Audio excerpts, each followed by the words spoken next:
And that's Dateline for this Friday. NBC lost a friend this week. Brandon Tartikoff, the former president of NBC Entertainment, who died Wednesday at age 48. Now Bob Costas takes a look at a very special man who changed the face of television. It was another sleepless night in January of 1984 for little Calla Tartikoff. So her father, Brandon Tartikoff, did what he often did.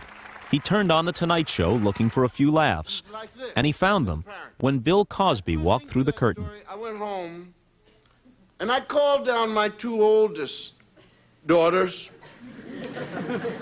And, you know, those of you who have children, you know how this is meeting number 437, so, I mean, they look like they're doing you a favor by listening.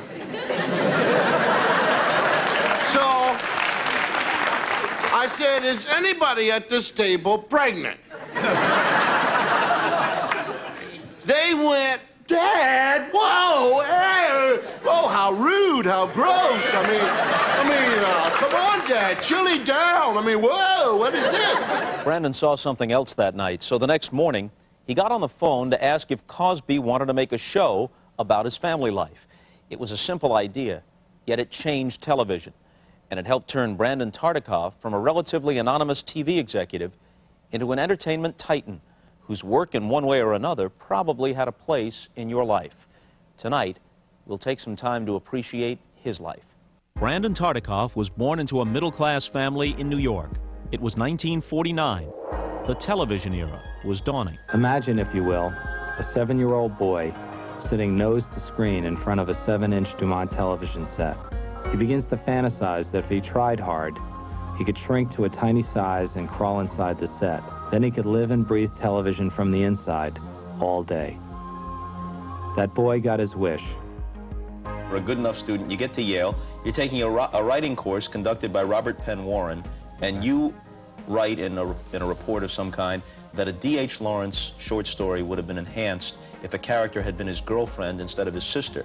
And he scribbles on your paper, you, young man, should think of a career in television. Right. I always thought about stories as being sort of playthings. I mean, and television, after all, is all storytelling. It doesn't matter if it's a news broadcast or the way you did the games at the Olympics or an episode of Northern Exposure or Seinfeld.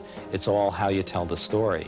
And I guess maybe at age 20 when that happened with Penn Warren in an English class at Yale, I was just sort of saying, well, what is so sacred about this story? I mean, all right, so D.H. Lawrence wrote it, but what would it have been like if it had been this? Then it would have created these permutations, and I thought it was more interesting. Now, little did I know that that's all you do in television all the time, which is, you know, why there's that joke, which is how many network executives does it take to screw in a light bulb? And the answer is, why does it have to be a light bulb? He was a year behind me at Yale, but he was a character even then. I remember hearing stories about him at the time. I mean, he was so passionate about television. Even as a kid, he would put sample schedules of how the network should do their shows on a blackboard in his room at home. If you don't love television, you will never function successfully, I believe, in this job. And if you don't love it, if you just can't always be interested in it, if every single pilot or pilot script is not like a letter from camp from your kid, then it's going to be very hard for you to stay fresh, stay functional, and keep ahead of the curve. Brandon developed and championed shows of sophistication and intelligence, but he was no elitist. The Yale-educated Tartikoff could enjoy an episode of The A-Team as much as an Emmy-winning installment of Hill Street Blues. He elevated the medium without ever being above it, which is why to know the man, you have to know the shows he was passionate about. I didn't know Brandon Tartikoff. You know, I'd heard about him. So he said, oh, I got an idea. You got to listen to this idea. And I said, well, okay, what's your idea? And he goes, The A-Team. I hated that. He says, did you see Road Warrior? And I said, yeah. And he said, well, it's not really that.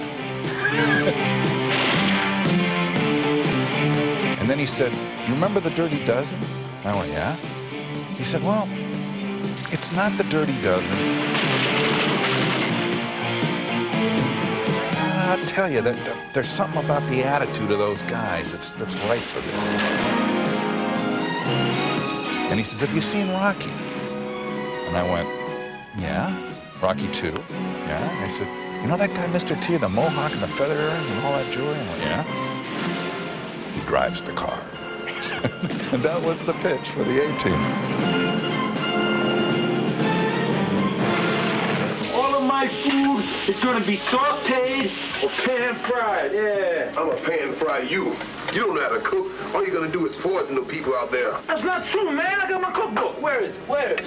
That's the type of cookbook they use to feed crazy people like you. No, it's not. No, there it is. It's got great recipes with lots of vitamins in it. Where are my pages? Where are my pages? I remember the night the A-Team premiered. Things hadn't been going very well at NBC. In a 3-network race, we were in 4th place. So he called us down to his office, and he sat us down on the couch, and he said, boys, if we don't do something tonight, we're out of work. I think we should have some pride, and we should quit before they fire us. So we joined hands, and we hoped for the best. 6 a.m. the next morning, the phone rings, wakes me up, and Brandon is screaming, burn your resume, baby. We did it. We got a stay of execution. We're back in business. We have a 911. Armed robbery in progress. See surplus store, corner People's Drive, North 24th Street. I saw the pilot. The lights came up in the screening room. I believe we saw it in New York, and the hairs on the back of my neck were sort of standing up. It was really, at the time and probably to this day, the most riveting piece of our television that I'd ever seen. Item 7, assignments. Sergeant Bates, Officer Flaherty to Lieutenant Bunce. Also, people, Division Vice is initiating an undercover operation at the Eden Rock Health Club, i.e. a massage parlor fronting for prostitution.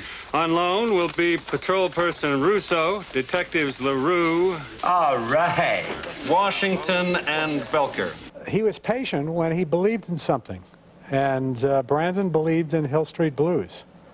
He brought Steve Bochco and Mike Kozel into the picture, and that was his baby. Frank, can we go away someplace this weekend? I need it. I'd love it. I don't know how you stay so even. Oh, ask Henry. About an hour ago, I was holding him responsible for the Crimean War. Boy. I love you. I love you, Pizza Man. I think ultimately what connected with the audience was the sheer humanity of the television series, that it was really getting underneath the skin of people who were everyday people. There was a human drama. There was interpersonal relationships. There was the personal dramas of each of the characters. And it was really letting you feel what it was like to be one of those people.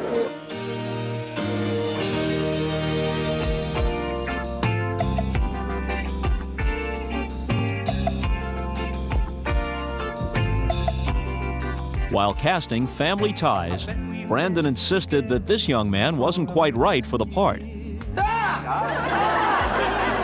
The famous thing that he had said to Gary was, he said to Gary, come on, Gary, can you see this kid's face on the lunchbox?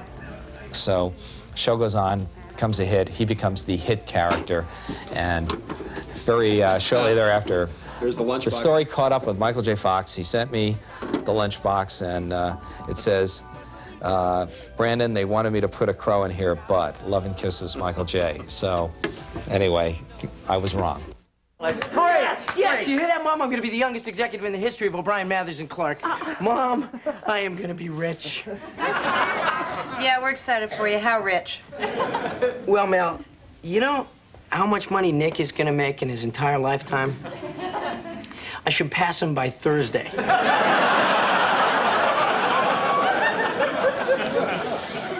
Well, at least you're staying humble. Well, come on, Dad, it's hard to be humble when you're going to make $75,000 a year. Well, Alex, that is a lot of money. It's very impressive, but don't forget to ask this question. Will it bring you fulfillment?